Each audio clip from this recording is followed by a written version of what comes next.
Quando o Davi Alcolumbre fez uma dancinha neste final de semana, que foi repercutido pela mídia imprensa, né? Eu pensei comigo, esse cara, ele está lascado, ele está perdido. Porque agora nós temos de um lado uma quantidade de senadores da República que estão preocupados com a reeleição. Sim, senadores por aí afora terão que bater na porta da casa do povo para poder pedir voto. E o escândalo do Banco Master, a CPI do Banco Master, não tem como não ser instalado. E depende de quem? Depende do próprio Davi Alcolumbre da canetada. A Malu Gaspar, que é uma jornalista que eu não sei por carga d'água, está entregando todo mundo, veio mostrar que o Supremo Tribunal Federal quer o couro do Davi Alcolumbre, que é a pele dele, não quer que ele instala. Então, de um lado, agora nós vamos ver, cabo de guerra. Nós temos de um lado o Davi Alcolumbre, sem saber o que fazer, dançou, vai dançar mais ainda, e do outro lado o Supremo Tribunal Federal dizendo para ele, não instala essa CPI. Se você instalar essa CPI, o bicho vai pegar. Eu vou colocar o vídeo do Carlos Jordi, porque aí você vai entender de fato o que está acontecendo nesse Brasilzão. Que já acabou, né, gente? Essa bagunça que tá aí, tem que cair uma bomba, explodir tudo e começar de novo. Não tem o que fazer. Você me desculpa. E eu quero te lembrar que eu tô aqui todos os dias, vídeo de manhã, à tarde e à noite. Dá o seu like e compartilha, porque eu vou direto pro vídeo do Carlos Jordi, que você vai ver que bomba que é essa e você achando que não ia dar em nada, hein, Brasil? Quando eu falo do potencial destrutivo da CPMI do Banco Master, tem gente que acha que eu tô exagerando, tem gente que fala que isso vai acabar em pizza, mas aparentemente os ministros do Supremo Tribunal Federal não pensam dessa forma. Olha só essa notícia que saiu hoje da Malu Gaspar. Malu Gaspar, uma jornalista que tem denunciado muito toda essa sacanagem envolvendo os membros do Supremo Tribunal Federal e o caso Master.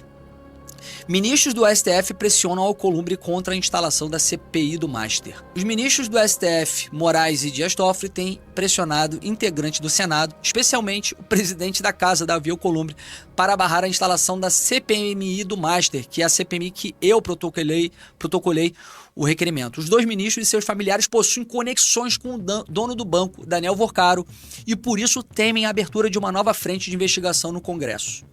A pressão de uma ala do Supremo contra a CPMI foi confirmada pela equipe da coluna com 3 fontes que acompanham de perto a discussão nos bastidores entre interlocutores de Alcolumbre e membros do próprio Senado.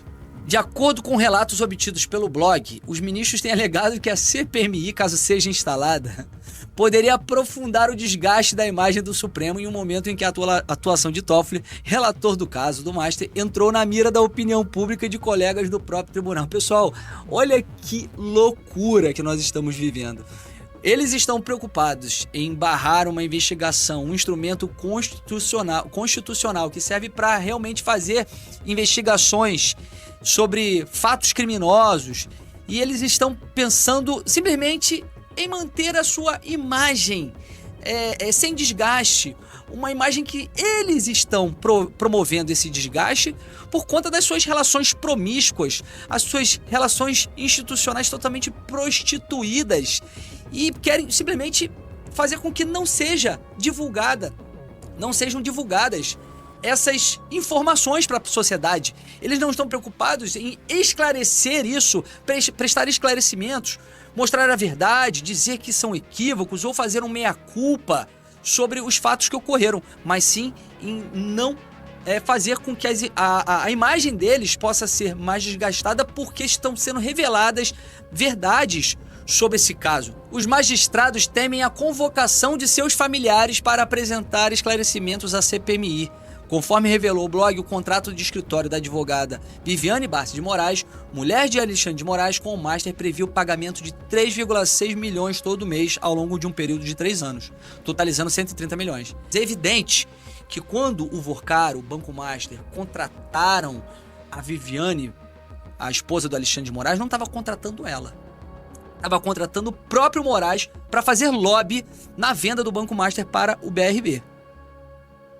Caso a CPMI seja instalada, a oposição também pretende investigar as ligações de Toffoli com o Resort Itaiaiá, conforme revelou o jornal O Estado de São Paulo. O pastor e empresário Fabiano Zettel, cunhado do dono do Master, é dono de fundo de investimento que compraram parte da participação de 2 irmãos do Toffoli no resort. O local é chamado de Resort do Toffoli e o ministro dispõe de uma casa em uma área reservada para hóspedes de alto padrão conforme informou a colunista Andresa Matares. É inacreditável o que nós estamos vendo.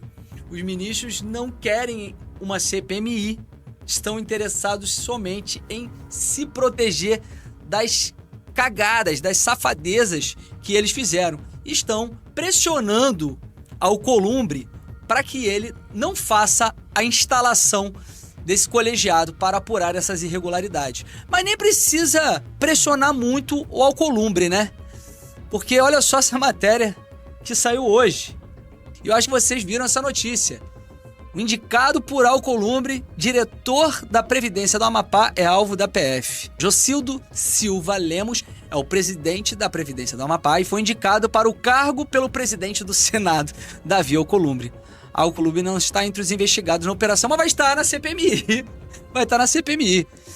Gente, Alcolumbre, ele indicou esse camarada para a Previdência do Amapá e esse cara colocou 400 milhões de reais no Banco Master, sabendo que o Banco Master tinha dificuldade de liquidez, que estava em processo de falência, praticamente.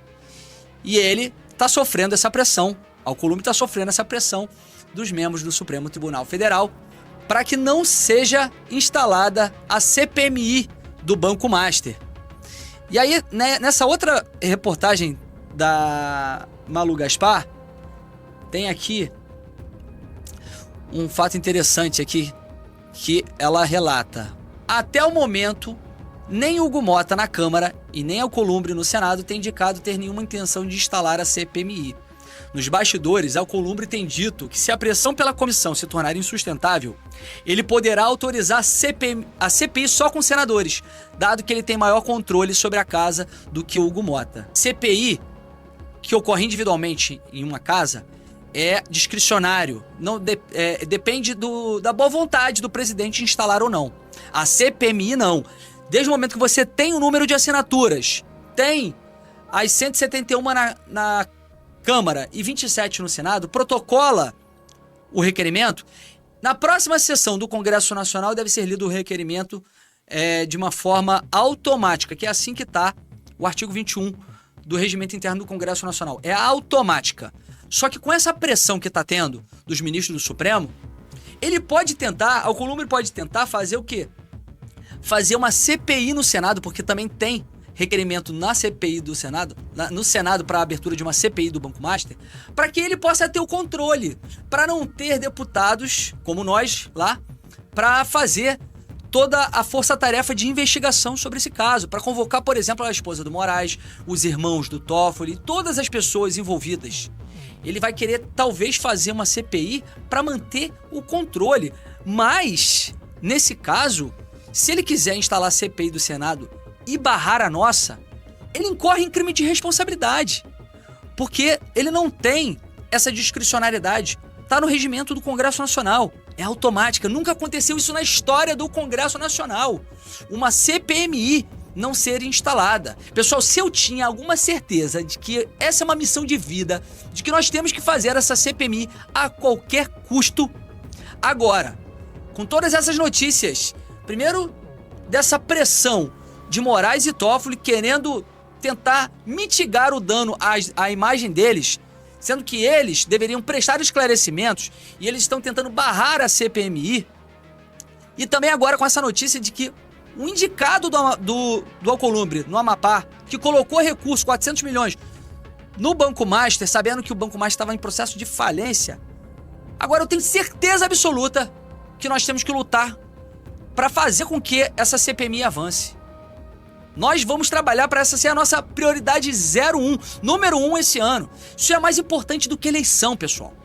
Porque, como eu disse, são investigações que vão revelar toda a podridão desse sistema, gente muito poderosa, esposa de ministro, irmão de ministro, os próprios ministros. Isso pode fazer o sistema entrar em colapso. Vem o STF com André Mendonça. Aí tá aqui a decisão. de todos eles, daqueles que foram blindados. Mas falando aqui só da Roberta. A investigada Roberta Luxig é apontada pela Polícia Federal como integrante vinculada ao núcleo político da organização criminosa liderada por Antônio Carlos Camilo Antunes. Sua atuação se revela essencial para a ocultação de patrimônio, movimentação de valores e gestão de contas bancárias e estruturas empresariais, utilizadas como instrumento de lavagem de capital. Aí fala que só da Roberta, que Roberta e seu pai receberam um montante lá na empresa deles, que tem suspeita não, tem comprovação dessa empresa ter recebido do careca do INSS por serviço não prestado, era só lobby, só lobby, safadeza e ficção. A empresa deles, pai e filha, recebeu 18.271.000 reais. Olha, de acordo com a Polícia Federal, só para dar um exemplo, foram 5 pagamentos de 300 mil reais. Só não, 5 pagamentos de 300, isso em dos braços da investigação. Mesmo após a operação sem desconto, Roberta e careca do INSS continuam a operar. Olha como essa inocente se dirige ao careca depois da operação sem desconto. Antônio, some com esses telefones, joga fora. Depois em outra troca de mensagem com o careca do INSS. Antônio, para você saber, acharam um envelope com o nome de nosso amigo no dia da busca e apreensão. Aí Antônio responde com preocupação: putz. Ou seja, o que o STF quer é estar acima de todos, do Brasil e de qualquer um. Ele não quer que o Senado seja capaz de interferir no STF. Ele quer se autorregular, ele quer se autocorrigir, ele quer viver sem o escrutínio público, porque eles acham que são moralmente superiores. Mas, senhores Fachin e senhora Carmen, todos seus coleguinhas de toga, a realidade está se impondo e está expondo que moralmente talvez vocês não estejam nem na escala, nem no nível médio aqui do resto da sociedade. Tá? Então, essa conversa fiada, Fachin, de autocorreção, a gente vai pressionar o Senado para não deixar que isso passe. Se vocês não estão submetidos a qualquer fiscalização, vocês acham que são o quê? Deuses do Olimpo? A verdade é que Lula, por relações políticas, soltou a mão do Vorcaro. Isso fica muito claro agora que veio à tona essa informação. Banco Central sabia sobre ativos podres negociados pelo Banco Master desde março de 2025. O que acontece? Esse Banco Master sempre teve relação com os poderosos, inclusive com os petistas. Ele sempre agradou todo mundo e por isso tinha a blindagem que comprava. É por isso, inclusive, que o Banco Central fez vistas grossas quando viu que o Banco Master era uma fraude. Essa é a realidade. O Banco Central já sabia que esse Banco Master era uma fraude, mas estava blindando o Vorcaro, blindando o Banco Master, porque era de interesse dos poderosos. Tanto é que, olhem isso daqui, ex-ministro de Dilma tentou incluir Master no Minha Casa Minha Vida, quando que Dilma foi presidente do Brasil. A relação com o Vorcaro e o governo Lula e o PT era uma relação super saudável. A empresa de Vorcaro fechou 300 milhões em contratos com o governo Lula. Então, a relação Banco Master com os poderosos seguia muito bem. Até que banqueiros mais poderosos que Vorcaro, os verdadeiros donos do dinheiro, por exemplo, André Esteves, BTG, Nubank, Itaú largaram a mão do Vorcaro e, em verdade, querem o couro do Vorcaro. Quando, então, os donos do dinheiro, BTG, Nubank, Itaú, querem o couro do Vorcaro, Lula fica sem opção e, então, larga a mão do Vorcaro para os leões. E o jogo muda exatamente aqui, quando a Faria Lima quer o fim do Banco Master, quer o fim do Vorcaro. Aí, então, o Banco Central muda de direção e decide pela liquidação do Banco Master. Polícia Federal realiza operação e prende Vorcaro. Lula, então, para agradar outro grupo mais amigo que o Vorcaro, dá até um pronunciamento, olha só. Em Maceió, Lula cita caso Master e critica quem defende Vorcaro. Falta de vergonha na cara. Lembrando, Lula, que quem está defendendo o Vorcaro é Alexandre de Moraes, é Dias Toffoli, Hugo Mota, Alcolumbre. Nasce aqui, então, o racha que vai salvar o Brasil. De um lado, aqueles que Vorcaro tem na mão precisam proteger Vorcaro. Alexandre de Moraes tem contratinho de 129 milhões, Dias Toffoli tem sociedades, Michel Temer foi advogado do Vorcaro, Lewandowski, contratinho de 6 milhões com Vorcaro. Então tem esse grupo que Vorcaro tem na mão que precisa proteger Vorcaro. Tem outro grupo, Lula, por exemplo, que gosta de dinheiro, que preferiu ficar com o grupo mais poderoso, largando a mão do Vorcaro. É o grupo que está querendo o couro do Vorcaro, o grupo ligado a Nubank, BTG, Itaú, que é o grupo que está do lado do Banco Central, pela liquidação do Banco Master, está do lado da operação da Polícia Federal para pegar Vorcaro. E esse imbróglio todo está trazendo as consequências que nós estamos vendo. Lewandowski não deixou o governo Lula, não saiu do Ministério da Justiça por amor. Ele saiu porque ele estava na conta do Vorcaro. E o Lula, para agradar os mais poderosos que Vorcaro, quer o couro do Vorcaro. Então Lewandowski foi obrigado a sair do governo.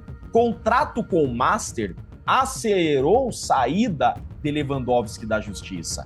Lewandowski tem contrato de 6 milhões com o Vorcaro. Então, a matemática que veremos agora, ela é simples, objetiva e será essa. Quem está protegendo o Vorcaro, então, pode ser impeachmentado, e quem não proteger o Vorcaro e tiver dívida com ele, pode ser por ele delatado por não protegê-lo. Tanto que, olhem só essa indireta que o Vorcaro deu. A delegada da Polícia Federal perguntou exatamente o seguinte para o Vorcaro: quais são suas relações políticas? O Vorcaro respondeu: pelo jeito nenhuma, senão não estaria aqui. Então a gente sabe que Vorcaro tem gente graúda nas mãos. E se essas pessoas o decepcionarem, ele pode sim vir a delatar. Imagine se Vorcaro delatar. É por isso, inclusive, que o próprio Hugo Mota, presidente da Câmara, Alcolumbre, presidente do Senado, resistem a criar CPI do Banco Master no Congresso. Por quê? Não podem decepcionar o Vorcaro. Mas esse caso vai dar ruim, não tem outra saída. O Fachin, por exemplo, que é grupo PT lulista, está dizendo o seguinte: permanência do caso Master no STF será avaliada. Fachin quer mandar o caso Master para o primeiro grau.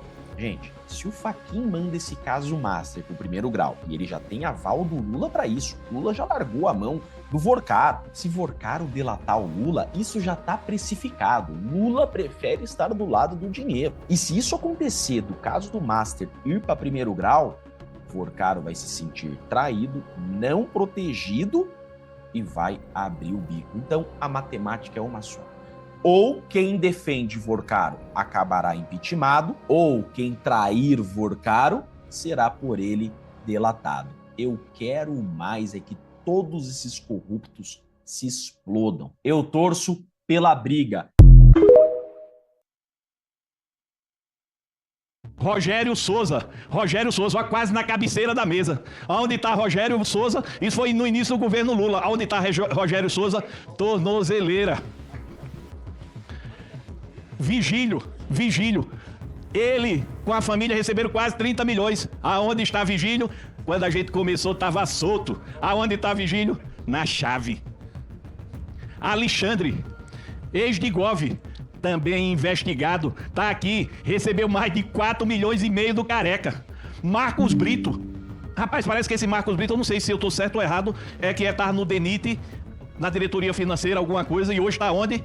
Tornozeleira. Aí, deixa eu lhe dizer, isso aqui não é uma mesa não, isso aqui é uma organização criminosa. Esse rapaz que tá aqui hoje como ministro da Previdência Social, ele precisa sentar ali e dizer porque no Ministério da Previdência Social estava nos primeiros dias do governo uma organização criminosa no gabinete do ministro, ou tornozeleira ou chave. Estão aqui todos, quero dizer, para aqueles que torciam pela impunidade, para aqueles que diziam que a CPMI não ia dar nada. Lembrem daqui, começou todo mundo aí mandando na Previdência. Aonde estão?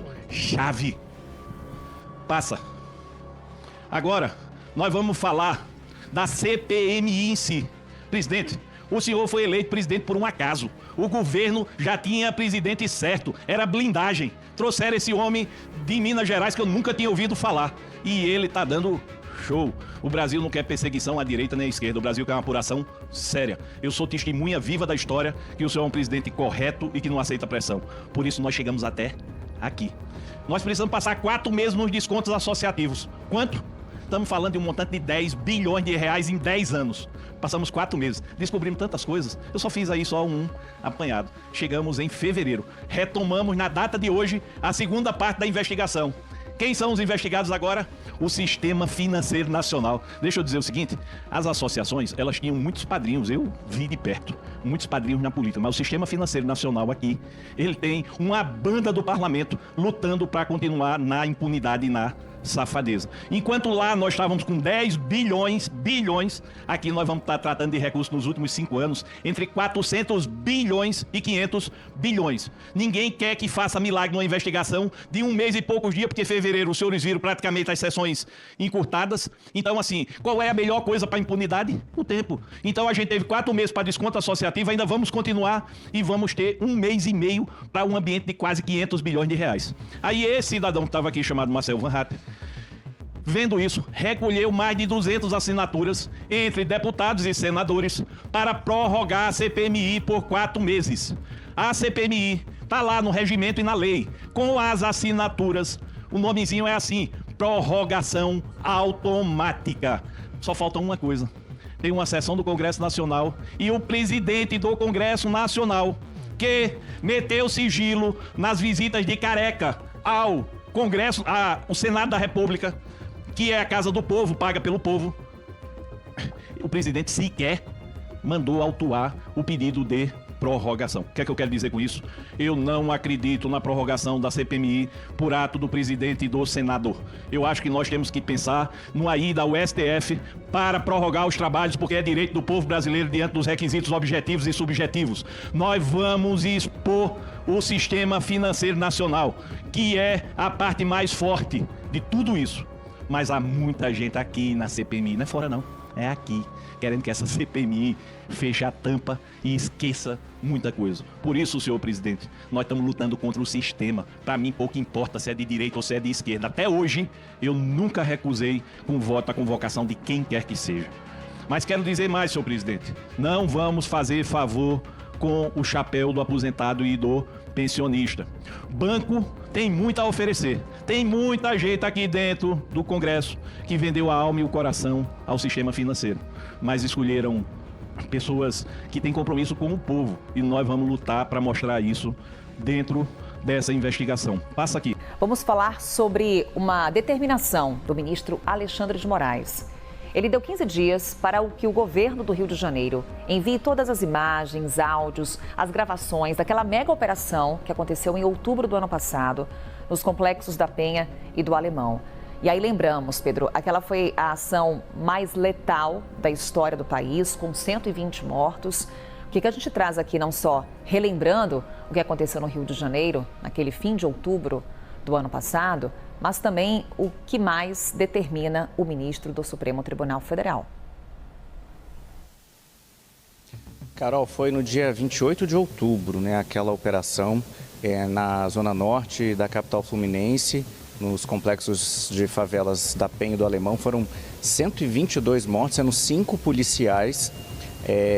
E essa operação, desde então, ela vem sendo monitorada, né, pelo Supremo Tribunal Federal naquela ADPF das favelas, a ação de descumprimento de preceito fundamental, que ficou conhecida como ADPF das favelas, que justamente avalia a atuação das forças de segurança no Rio de Janeiro em operações, né, em operações em comunidades. O ministro Alexandre de Moraes, ele herdou a relatoria desse processo, né, era do ministro Luiz Roberto Barroso. Quando ele se aposentou, Moraes passou a ter a relatoria desse caso, e ele está pedindo agora que, ou melhor dizendo, determinou, né, está exigindo que o governo do estado do Rio de Janeiro entregue em 15 dias todas essas gravações, sobretudo as gravações das câmeras corporais, né, que policiais usavam naquele dia. Qualquer tipo de gravação tem que ser enviada para a Polícia Federal, que vai ficar a cargo de elaborar laudos periciais sobre esse material. Vai ter que fazer a transcrição de todas essas imagens e gravações, qualquer que sejam elas, e remeter esses laudos e essas perícias para o Supremo Tribunal Federal. O ministro fala que é preciso, essa medida é necessária para esclarecer irregularidades, possíveis irregularidades na operação, e verificar o cumprimento das determinações anteriores do Supremo com relação à ADPF das favelas. O ministro afirma que o conjunto de manifestações nos autos, com requerimentos diversos e informações por vezes contraditórias, deixa evidente que ainda são necessários esclarecimentos complementares para a análise da operação contenção. Esse era o nome da operação, inclusive é uma operação que continua em andamento. Recentemente, essa semana, o governo do estado realizou mais uma fase dessa operação na Baixada Fluminense, mas foi a primeira fase, né, naquele dia 28 de outubro. E o ministro também determinou, Carol, que o Ministério Público do estado do Rio de Janeiro esclareça para o Supremo qual que foi a atuação do Ministério Público durante aquela operação. O Ministério Público que deveria atuar como órgão fiscalizador, né? O ministro Moraes pede que o Ministério Público esclareça, por exemplo, por que a fiscalização da operação ficou a cargo do GAECO, que é o Grupo de Atuação Especial de Combate ao Crime Organizado, e não a cargo do GAESP, que é o Grupo de Atuação Especial em Segurança Pública. O Ministério Público do Rio vai ter que apresentar ao STF todo o seu protocolo de atuação durante aquela operação, inclusive antes, para saber se ele participou da fase de planejamento da operação. Então a gente tem aí determinações do ministro Alexandre de Moraes para duas esferas, né? Para o governo do estado, exigindo que as gravações sejam enviadas à PF em 15 dias, e também para o Ministério Público do Estado do Rio para esclarecer como foi feito o acompanhamento e a fiscalização daquela operação. Carol. Ministro de Suprema Corte não é super-herói. É gente. Gente erra. Gente eventualmente comete crime. Nós temos a notícia não desmentida de uma contratação específica do escritório de advocacia da esposa do ministro Alexandre de Moraes, em um valor absolutamente incompatível com a prática desse setor, 130 milhões de reais, segundo informações novamente não contestadas, com prioridade pelo Banco Master e aparentemente sem nenhuma contraprestação de serviço jurídico. Isso é gravíssimo. Nós temos em seguida a atuação e a interação do grupo controlador do Banco Master com familiares do ministro Dias Toffoli. Ministro Dias Toffoli, que toma uma série de decisões também absolutamente atípicas no tocante ao caso Master.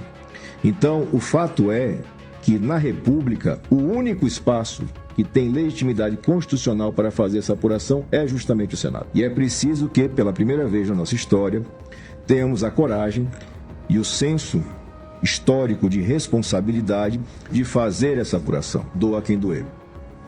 Essa República já testemunhou o impedimento de presidentes da República, eleitos pelo povo. Já testemunhou investigações, condenações, prisões de integrantes de todos os cargos, de todos os escalões da República. E se crimes aconteceram, e se erros aconteceram, e não há dúvida de que erros no mínimo aconteceram, mas se confirmar mais adiante que crimes foram praticados, é indispensável a responsabilização. O Brasil só vai ser uma república de verdade quando todos forem iguais perante a lei. E é importante que o povo brasileiro observe aqui a que ponto nós chegamos com esse desgoverno. Muito bem dito pelo senador Isalci, fomos todos processados por falar a verdade. Felizmente, a justiça não lhe faltou e não nos faltará, porque também ainda estamos com um processo do PT contra nós por termos dito aquilo que aconteceu, que foi a roubalheira dos aposentados sob o governo Lula, que beneficia inclusive seus parentes. Irmão do sindicato, que não quer vir aqui porque o PT barra sua convocação. Filho do presidente da República, morando fora do país, recebendo mesada do careca do INSS de 300 mil reais por mês. Estou aqui com uma série de requerimentos que foram apresentados, também do Banco Master. E vou solicitar que seja convocada a esposa do senhor ministro Alexandre de Moraes, Viviane Bart de Moraes, para que explique que tipo de contrato seu escritório mantinha com o Banco Master que roubou aposentados, se não era um contrato de serviço advocatício, porque em processo ela não figura. Agora o lobby, pelo que a imprensa tem revelado, foi feito para que o Banco Master fosse comprado pelo BRB. Eu queria trazer aqui uma pauta que eu acho interessante para a gente ver como que essas pesquisas vão apontando já um cenário diferente. A gente está falando aqui de pesquisas que estão sendo divulgadas pela revista Exame, pela CNN, tá? Mas presta atenção nessa pesquisa que saiu hoje. Flávio Bolsonaro estaria empatado tecnicamente com Lula no segundo turno, segundo a pesquisa do Meio Ideia. Óbvio, a gente aqui não é alguém que vai confiar plenamente em todas as pesquisas que estão saindo. A gente sabe que as pesquisas têm a sua manipulação, elas têm os seus problemas, mas o que eu acho interessante é, nesse momento que nós estamos, uma pesquisa que está sendo divulgada pela velha mídia, falar que o Bolsonaro está empatado tecnicamente com o Lula. Então você imagina que a realidade é muito acima disso. Mas qual que é o interessante da pesquisa? Vamos, pelo menos aqui, analisar a pesquisa que foi divulgada hoje, tá? Nessa quarta-feira, 4 de fevereiro. Diz o seguinte, que o Flávio, Flávio Bolsonaro, no segundo turno, com o Lula, seria assim, Lula teria 45,8% e o Flávio Bolsonaro 41,1%. Portanto, é um empate técnico, porque o erro aqui, a margem de erro é de 2,5 pontos. Mas qual que é o interessante? Essa mesma pesquisa, que tinha sido feita no começo de janeiro, ela foi feita agora, final de janeiro e iníciozinho de fevereiro, mostrava que o Flávio tinha 10,2 pontos de diferença em relação ao Lula. Então, em menos de um mês, ou basicamente um mês de diferença, o Flávio teria diminuído pela metade essa distância, segundo essa pesquisa, entre o Flávio Bolsonaro e o Lula no segundo turno. Tá? Então, de 36, ele passa a ter 41,1%, já basicamente nesse empate técnico. E o que eu acho mais interessante ainda, o que também não explica muito a pesquisa, tá? É que a rejeição do Lula seria 44% e a do Flávio, 34%. Então é uma coisa assim meio inexplicável, né? Como é que um tem mais rejeição que o outro e mesmo assim no segundo turno você vê o Lula basicamente empatado com o Flávio, porque a diferença é muito grande. Está falando aqui de uma diferença de 10% na rejeição de Lula e Flávio Bolsonaro. Então, só para repetir aqui o dado da pesquisa, o Lula teria 44% de rejeição dos eleitores e o Flávio teria 34%, uma diferença de 10 pontos percentuais. Essa pesquisa foi feita entre o dia 30 de janeiro e 2 de fevereiro e a diferença entre a pesquisa do início de janeiro é muito grande. Bem, o que está acontecendo, primeiro para entender as pesquisas, né? A gente não confia nas pesquisas porque quando abre as urnas, que a gente também não confia, e esse é o grande problema no Brasil, quando abre, né, as pesquisas sempre jogaram os candidatos da esquerda muito acima do que da abertura das pesquisas. E a mesma coisa com os candidatos abaixo.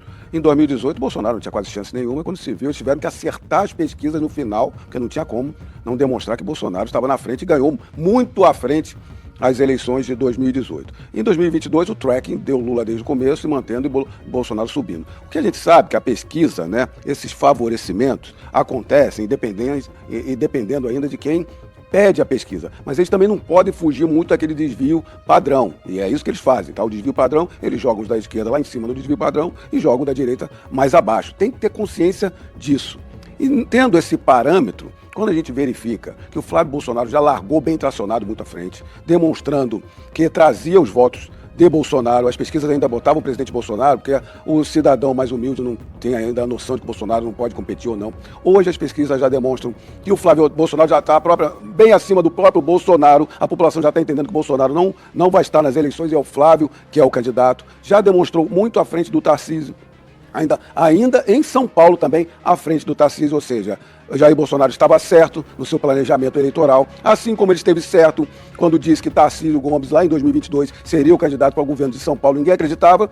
Hoje Tarcísio é o governador de São Paulo, vindo à reeleição. Ou seja, Bolsonaro tem esse faro, tem essa experiência e tem esse planejamento político mais acertado que qualquer um. Tanto que se colocou como presidente e chegou a presidente. Em 2022 a gente sabe tudo que foi feito para ele não ser reeleito. Agora, Flávio é uma realidade, sim, e logo de início. Essa questão da rejeição, ele herda do pai, sim, mas já está começando a tirar. Porque ele é o pai na defesa dos valores, mas tem a diferença do pai, que é apropriado ao momento de agora de composição. O eleitor pede hoje essa composição não com centro político, mas com centro eleitor, que tem aquela desconfiança entre direita e esquerda, que não quer as pessoas, mas está vendo que prosperidade é com Bolsonaro, segurança pública é com Bolsonaro. Quando eu falo Bolsonaro, sobrenome Bolsonaro. E que a prosperidade, a economia vindo, segurança jurídica, segurança familiar, segurança de negócios, liberdade, vai vir com Bolsonaro. Eis que o Dias Toffoli e o Alexandre de Moraes finalmente falaram sobre a ideia de criar um código de ética para os ministros do Supremo, que ganhou corpo justamente por causa dos rolos deles com o Banco Master. Os dois aproveitaram um julgamento sobre a proibição a manifestações políticas dos juízes para reclamar.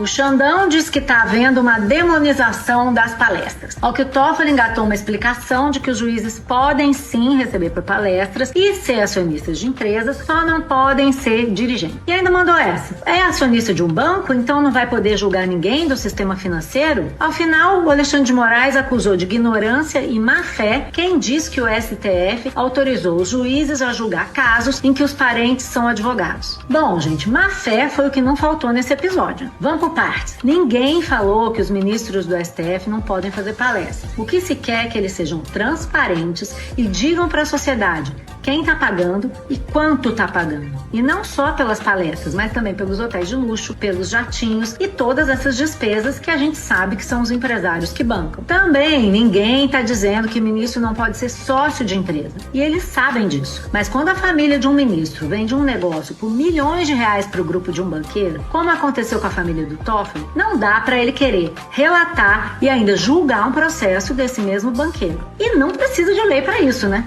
Basta bom senso. Para completar, o que se diz sempre é que os ministros do Supremo se autoliberaram para julgar os processos dos escritórios dos seus parentes e não dos próprios parentes. Tem uma diferença aí, claro. Mas vamos combinar? Até isso é uma vergonha. Do que interessa mesmo, nenhum deles falou. Nem o Moraes respondeu por que a sua mulher tinha um contrato de 130 milhões de reais com o Banco Master, que tipo de serviço ela prestou e por que ele foi procurar o presidente do Banco Central para pressionar para uma solução para os problemas do banco. E nem o Toffoli se explicou sobre o fato de ter viajado para Lima no jato de um empresário junto com o advogado de um dos presos na operação da PF sobre o Master no mesmo dia que ele assumiu o processo e ainda decretou sigilo, ou sobre os milhões que os parentes do Vocaro injetaram no resort dos seus irmãos. A intenção dos dois foi dizer na cara da sociedade e do presidente do Supremo, Edson Fachin, que enquanto eles estiverem ali, esse negócio de código de ética não vai rolar. Toffoli e Alexandre de Moraes continuam achando que estão acima do bem e do mal, enquanto a PF e o jornalismo continuam investigando até onde os tentáculos do caso Master conseguiram contaminar judiciário, governo e Congresso. E também quem são os responsáveis pela maior fraude da história do sistema financeiro brasileiro. E se você quer ficar sabendo de tudo, fica ligado no meu blog, no site do Globo e nos nossos vídeos. E não deixa de curtir, comentar e compartilhar os nossos conteúdos nas suas redes sociais. Alexandre de Moraes nos contou sobre o drama que é você ser um ministro do Supremo. Não pode nada, Andreasa. Bom dia pra você. Não pode nada. Vocês provocam também, né? Hein? Quero lembrar que a TV pirata hoje não poderia passar na televisão, seria proibido, tá? Mas um quadro igualzinho esse passou ontem na TV Justiça. é o seguinte, gente. A gente cobrava que os ministros falassem, né? Eu cobrei aqui várias vezes. Alexandre de Moraes não vai se pronunciar sobre esse tipo de coisa. E ele se pronunciou.